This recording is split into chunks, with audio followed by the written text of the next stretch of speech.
Greetings out there, all you delicious, wonderful, powerful, magnificently beautiful viewers. Once more, it is I, the guy, back here with another title screen review. This time we're reviewing Skyrim. I thought your name was Quinn. And when I say we, I mean more than one of me this time. Hello. I'd like to welcome my special guest star, Ben. to the 5th installment of Title Screen Review. Now, Ben, you're kind of my resident Skyrim expert. So I figured I'd have you in for this episode. Love Skyrim. Oh yeah, who doesn't love Skyrim? Honestly.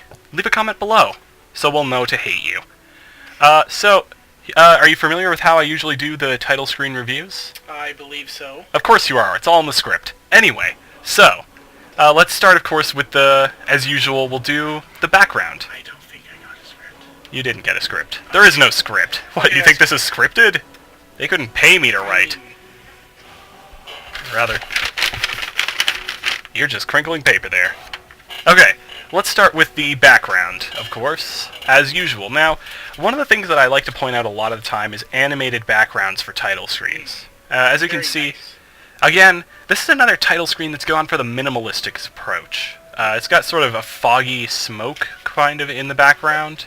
But you know what? It kind of tells you what you're in for with the loading screens. Because what I love about Skyrim is that the loading screens are interactive. You get little pictures that you can look at and you get a bit of backstory. That's true, and they usually have like the sort of little dialogue box at the bottom that's like, oh, he's long ago in Tamriel. One thing that I didn't like is that you can't move the Skyrim logo, but you know what? Maybe that's a metaphor for how immovable the Elder Scrolls and Skyrim is in its place of history. But you know what? Bethesda, maybe I'm reading into that. If you're watching this, like, interactive title screens next time. Yeah. For the Elder Scrolls 6. I mean, I think this does justice. I think this is a very good.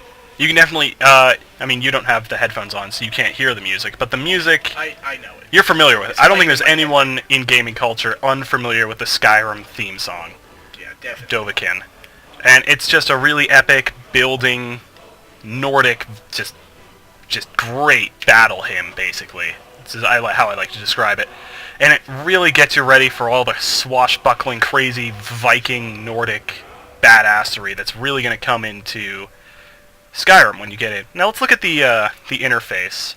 So of course, you got the continue button, the new button, the load button, the credits button, and the quit button. So let's start with continue. So, you know, you just want to get right in. Right. Maybe, like, you don't want any of this fancy stuff. You just want to continue your last save. Right. So, and I mean, with a game like Skyrim, you've got a lot of different loads, right? You just hit continue right here, and then yes or no. Simple as that. Very simple. From your last game? Question mark. Question mark. Yeah. And then, of course, there's the new game button, which, as always, as everyone is familiar with, new game. Which is pretty basic, yeah. And then, of course, your loads. Even if you don't like... If you create a new character, but you like your old character, you can go to the load area. Yeah. It's a whole bunch of different loads. And recently we were in the Bannered Mare. Well, we can go back there. Yeah, if we wanted. Because before... Careful there. Before that, we were in the Bannered Mare, and maybe we don't want to be there. Oh, the Bannered Mare. Sometimes that place, right? Or we can even hit X to delete Bannered Mare. And then, of course, there's the credits right here, which, as I pointed out in Sunless Sea, I always find is a major boast of confidence for a game, right? Yeah. Like, having the credits on the title screen, that really shows that you believe your game is just full. So full of content that a majority of players aren't going to be able to finish the game and sort of get to the end credits scene. I haven't finished everything. I haven't finished it. I haven't finished the main story in Skyrim. There are 3,000 hours worth of Skyrim content. Is that a statistic? Yes. Wow. Is that before the expansions? I believe it is with them. With expansions. Not to mention mods. And that's another big thing in the Skyrim community is mods. And I'm going to point this out because usually I don't point out aspects of a game that aren't important to the title screen because it is the title screen review, but there are mods in the Skyrim the title screen. In the Skyrim mod community, there are I believe hundreds would be inaccurate.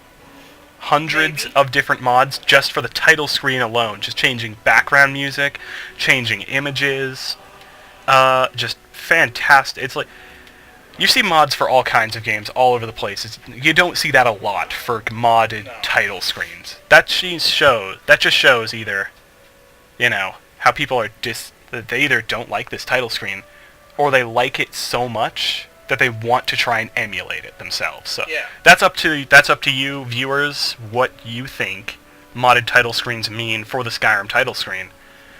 I think that's it. Again, a bit of a minimalist. That seems to be a recurring thing, is minimalist title screens. But you know what? It's effective, and it's got everything that you need. Mm-hmm.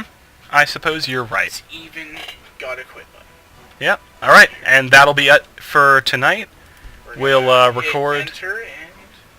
Schedule is still in the works, so we'll see when these episodes air, and if we get a fixed schedule at any point. As always, you've been fantastic viewers, or maybe you haven't. I have no idea.